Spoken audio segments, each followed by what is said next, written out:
ಬಂಧುಗಳೇ, ಈ ಇನ್ವಿಟೇಷನ್ ನೋಡಿದ ಮೇಲೆ ನನಗೆ ಅನಿಸ್ತು, ಈ ಹವಾಲ್ದಾರ್ ಹಿಂಗಾಗಿ ಮಾಡ್ಯಾರ ಅಂತ. ಅಲ್ರಿ 4 ಮಂದಿ 4 ಪುಸ್ತಕದ ಬಗ್ಗೆ ಮಾತಾಡ್ತಾರೆ, ಮತ್ತು ನಾವೇನು ಮಾಡಬೇಕು ಅಂತ 4 ಮಂದಿ. ಆದ್ರೆ ಇವು ನಾನು ನೋಡ್ತೀನಿ, ಮೊದಲು ಮೋದಿಗೆ ಏನು ಕಟ್ಕೊಂಡಿದ್ದು ನಾನು. ಕೆಲವ್ರು ಕೇಳಿದ್ರು ಇದು ಕೊರೋನಾಗಿರೋನ ಐತನ. ನಮ್ಮ ಬಳ್ಳಾರಿ ಜಿಲ್ಲೆದವ್ರು ಹವಾಲ್ದಾರ್. ಇವ್ರ ಬ್ರದರ್, ಕಸಿನ್ ಬ್ರದರ್ ನನಗೆ ಕಲಿಗಿದ್ರು ತಾಳಿಕೋಟಿ ಒಳಗೆ.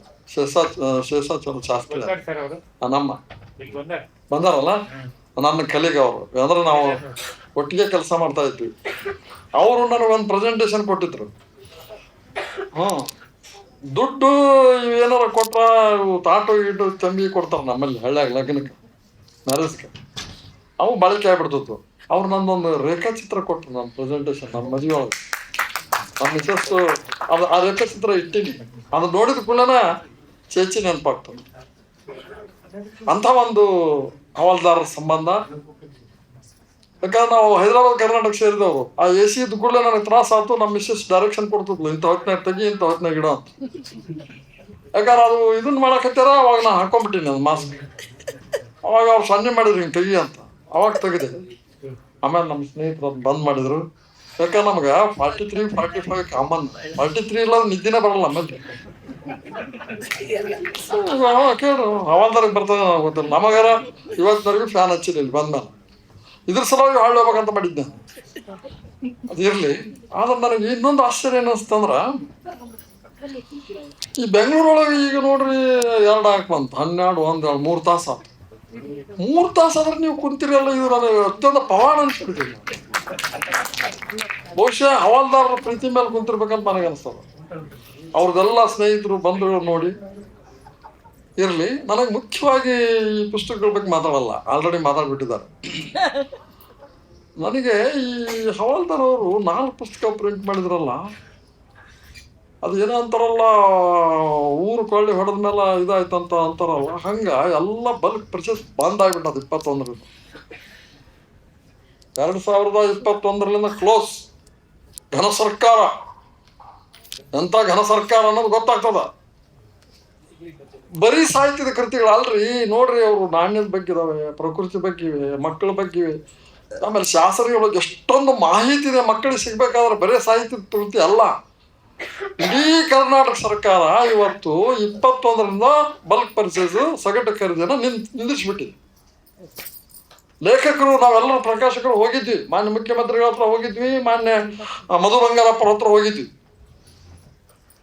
ಆರ್ಡರ್ ಇಲ್ಲ ಅಂತಾರ ಅವ್ರು. ಮತ್ತು ಆರ್ಡರ್ ಇಲ್ಲದೆ ಇಷ್ಟು ವರ್ಷ ಹೆಂಗೆ ಕೊಟ್ರಿ, ನಿಮ್ಮನ್ನ ಯಾಕೆ ಜೈಲಿಗೆ ಹಾಕ್ಬಾರ್ದು ಅಂತ ಕೇಳಿದ್ ನಾನು. ಅಲ್ರಿ, ಆರ್ಡರ್ ಇಲ್ಲದೆ ಹೆಂಗೆ ಕೊಟ್ರೆ ನೀವು ಬುಕ್ಸ್ ಇಲ್ಲಿವರೆಗೆ ಹೆಂಗೆ ಖರೀದಿ ಮಾಡಿದ್ರಿ ನೀವು?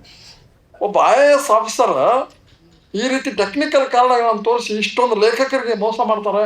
ಅವರು 2021ರಿಂದ ಪ್ರತಿ ಖರೀದಿ ಮಾಡಂಗಂದ್ರೆ ಇದು ಲೇಖಕರ ಸೃಜನಶೀಲತೆಯ ಭ್ರೂಣ ಹತ್ಯೆ ಅಂತ ನಾವು ಕರಿತೀವಿ.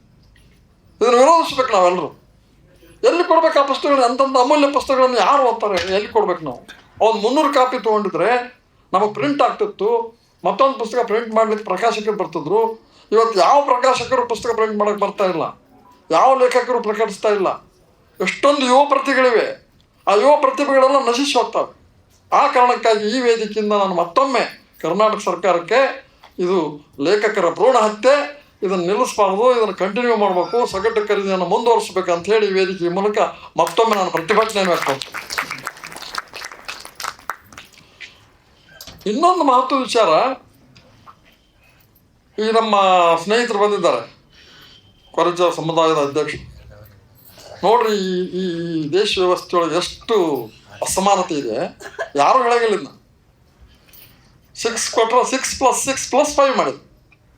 ಅವ್ರು ಗೊತ್ತಿದ್ದವ್ರಿಗೆ ಅದು. ಲೆಫ್ಟ್ಗೆ 6, ರೈಟ್ಗೆ 6, ಸ್ಪರ್ಶದಲ್ಲಿ ತಿರುಗಿ 5. ಅಂದಾಜು ಅದು ತಿಳ್ಕೊಳ್ಳೋದು. 3 ಕಮ್ಯುನಿಟಿಗೆ 6, 12 + 5 17 ಕೊಟ್ಟು. ಇವ್ರು 1% ಕೇಳಿದ್ರು. ದೊಡ್ಡ ಹೋರಾಟ ಅದು ಕರ್ನಾಟಕದಾಗ. ಕೊರಚ ಫಸ್ಟ್ ಟೈಮ್ ಆ ಹೋರಾಟ ಮಾಡಿದ್ದನ್ನು ನಾನು ಅವ್ರನ್ನ ಅಭಿನಂದಿಸ್ತೇನೆ. ಫಸ್ಟ್ ಟೈಮ್ ಅದು. ಇನ್ನೂ ಕೂಡ ಕೊಟ್ಟಿರೋ 1% ರೀ. ದೊಡ್ಡ ಮಾತಾಡ್ತಾರೆ ಸಾಮಾಜಿಕ ನ್ಯಾಯದ ಬಗ್ಗೆ. ಯಾರು ಈ ಸರ್ಕಾರಕ್ಕೆ ಯಾರು ಉಗಳವ್ರಿಲ್ಲ. ಬರೀ ತಮ್ಮದೇ ಇಷ್ಟು ವರ್ಷ ತಾವು ಅನುಭವಿಸ್ಯಾರ. ಮತ್ತು ತನಗೆ 6% ಬೇಕಂತಾರ, ಇವ್ರು 6% ಬೇಕಂತಾರ, ಅವ್ರು 5% ಬೇಕಂತಾರ. 6, 12, 17 ಹೋಯ್ತು, ಮತ್ತು ಎಲ್ಲಿ ಉಳಿತು? ಎದರಾಗಿಂದ ಕೊಡ್ಬೇಕು? ಇದ್ರ ಬಗ್ಗೆ ನಾವು ಹೋರಾಟ ಮಾಡಬೇಕು. ಬರೀ ಖರ್ಚದ ಬಗ್ಗೆ ನಾವು ಭಾಷಣ ಮಾಡೋದಲ್ಲ, ಅವ್ರ ಪುಸ್ತಕ ಬರೆಯೋದಲ್ಲ, ಅದ್ರ ಬಗ್ಗೆ ಹೋರಾಟ ಮಾಡಬೇಕು. ಅವ್ರ ಜೊತೆ ನಾವು ಇರ್ತೀವಿ. ಆ 1% ಅಂತೂ ಕೊಡಲೇಬೇಕು. ಅದು 1% ಏನೂ ಅಲ್ಲ ನನ್ನ ಪ್ರಕಾರ. ನಮ್ಮ ಸ್ಟಾಪ್ ಆಗಿದೆ. 50 ಕೋರ್ಟ್ ಬಂತಲ್ಲ, ಕೋರ್ಟ್ ಆರ್ಡರ್ ಬಂತಲ್ಲ, ಅವ್ರಿಗೇನು ಗೊತ್ತಿಲ್ಲ?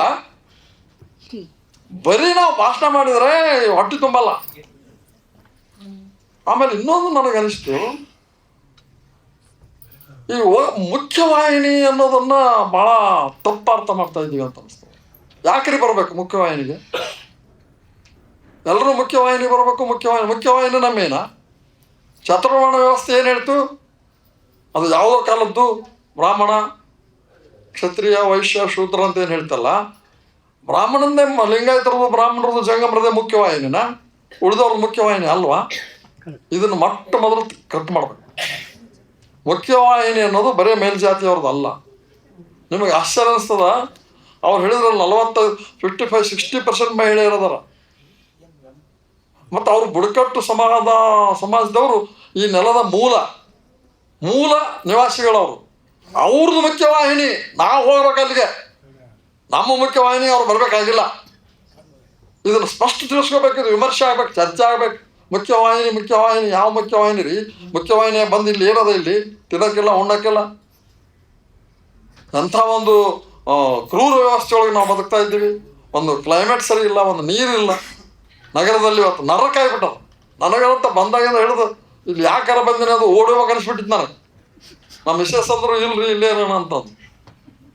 ಮೊಮ್ಮಕ್ಕಳ ಸಲ ಬಂದಿದ್ವಿ ನಾವು. ನಮ್ಮ ಜಿಲ್ಲಾ ಪ್ರದೇಶನ ಭಾಳ ಚಂದ ಅದಾವಪ್ಪ. 5 ಮಿನಿಟ್ನಾಗ ಹೋಗ್ತೀವಿ ಬರ್ತೀವಿ. ಇಲ್ಲಿ 3 ತಾಸು 4 ತಾಸು ಹೋಗಾಕ ಬರೋಕ್ಕಾಯ್ತವ್ರೆ. ಮತ್ತೆ ಇನ್ನು ಸಾಧನೆ ಏನು ಮಾಡ್ಬೇಕು ರೀ? ಉಣ್ಣೋದು, ತಿನ್ನೋದು, ಮಲಗೋದು ಇದ್ರಾಗ ಹೋಗ್ಬಿಡ್ತಾರೆ ಟೈಮ್.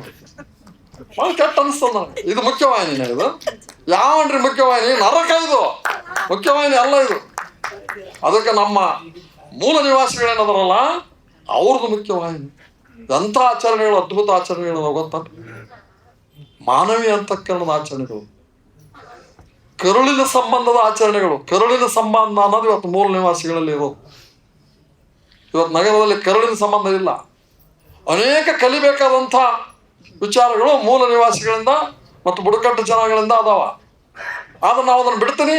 ನಮ್ಮದೇ ಶ್ರೇಷ್ಠ, ನಮಗೆ ಬಂದಿಲ್ಲ ಅವರು, ಅವ್ರಿಗೆ ರಿಸರ್ವೇಷನ್ ಕೊಡ್ಬೇಕು. ರಿಸರ್ವೇಷನ್ ಕೊಡೋದು ಅದು ನಿನ್ನ ದಾನ ಅಲ್ಲ, ಅದು ಹಕ್ಕದು.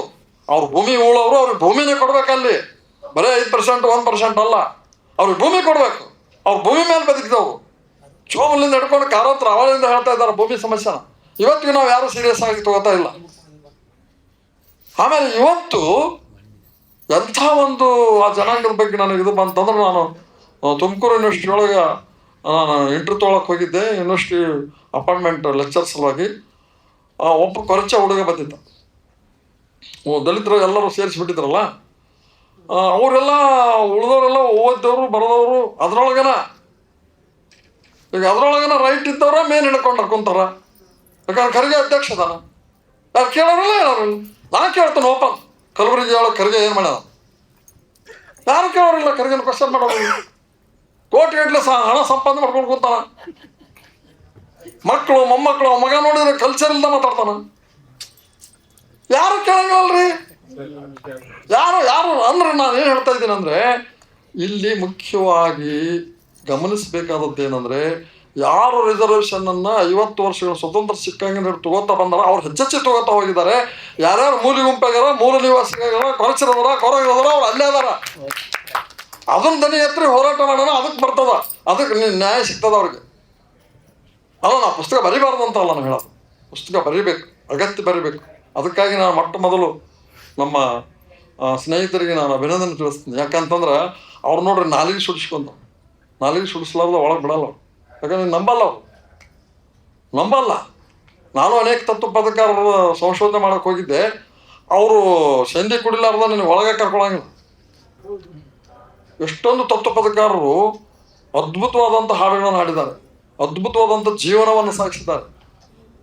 ತತ್ವ ಪದಕಾರರಿದ್ದಾರೆ, ಸೂಫಿಗಳಿದ್ದಾರೆ. ಇದು ಶಿಕ್ಷಣ ಕ್ಷೇತ್ರ, ಸಾಹಿತ್ಯ ಕ್ಷೇತ್ರದಾಗ. ಇನ್ನು ಬುಡಕಟ್ಟು ಕ್ಷೇತ್ರದಲ್ಲಿ ಅತ್ಯಂತ ದೊಡ್ಡ ಕಲಾವಿದರು ಅಂದರೆ ಆ ಹಾಡು ಕೇಳಿದ್ರೆ ನಾವು ಇವತ್ತು ಜಗತ್ತಿನಾಗ ಅಂತ ಹಾಡು ಎಲ್ಲಿ ಕೇಳೇ ಇಲ್ಲ ಅಂತ ಅನಿಸ್ತದೆ. ಇದು ಯಾವುದೋ ಒಂದು ನೀವು ವೆಸ್ಟರ್ನ್ ಮ್ಯೂಸಿಕ್ ತೊಗೊಂಡು ಬಂದು ಲಕ್ಷಗಟ್ಟಲೆ ದುಡ್ಡುಗಟ್ಟಲೆ ಕೊಟ್ಟು ಅವ್ರಿಗೆ ಕರೆಸ್ತಾರೆ. ನೀವು ಆ ಬುಡಕಟ್ಟಿನ ಹಾಡ್ತಕ್ಕಂಥ ಹಾಡಿನ ಒಂದು ಎತ್ತರ ಏನಿದೆ, ಆ ಹಾಡು ಇರ್ಬೋದು, ಆ ಕಲೆ ಇರ್ಬೋದು, ಆ ವೇಷಭೂಷಣ ಇರ್ಬೋದು, ಅವು ಯಾವ ಪರಿಚಯ ಇಲ್ಲ ನಮ್ಮ ವಿದ್ಯಾರ್ಥಿಗಳಿಗೆ, ನಮ್ಮ ಸ್ಟೂಡೆಂಟ್ಸ್ಗೆ. ಅದಕ್ಕೆ ಹವಾಲ್ದಾರಿಗೆ ಆ ಪುಸ್ತಕ ನನಗೆ ಭಾಳ ಇಷ್ಟ ಆಗ್ತದೆ. ಮತ್ತು ಇನ್ನೊಂದು ಏನಂದರೆ, ಆ ಪುಸ್ತಕದ ಇನ್ಸೈಟ್ಸ್ಗಳನ್ನು ಅವ್ರು ನೆಕ್ಸ್ಟ್ ಮುದ್ರಣದಾಗ ಪ್ರಕಟಿಸ್ಬೇಕು ನಾ ಹೇಳಿದ್ದು. ಯಾಕಂದರೆ ಮುಖ್ಯವಾಹಿನಿ ಅನ್ನೋದು ಅದು ಅಲ್ಲ, ಮುಖ್ಯವಾಹಿನಿ ಅನ್ನೋದೇ ಇಲ್ಲ ನನ್ನ ಪ್ರಕಾರ. ಯಾಕಂದ್ರೆ ಭಾರತ ಬಹುರಾಷ್ಟ್ರ, ಬಹುರೂಪಿ ಸಂಸ್ಕೃತಿ, ಬಹುಮುಖಿ ಸಂಸ್ಕೃತಿ, ಬಹುಜನ ಸಂಸ್ಕೃತಿ, ಬಹು ಕಲೆಗಳ ಸಂಸ್ಕೃತಿ, ಬಹು ಸಮುದಾಯಗಳ ಸಂಸ್ಕೃತಿ. ಈ ಬಹುತ್ವವನ್ನು ನಾವು ಬಿಟ್ಕೊಟ್ವಿ ಅಂತಂದರೆ ನಮ್ದೇನಿಲ್ಲ. ಅದಕ್ಕೆ ಬಹುತ್ವದ ಕಡೆ ನಮ್ಮ ಗಮನ ಇರಬೇಕು.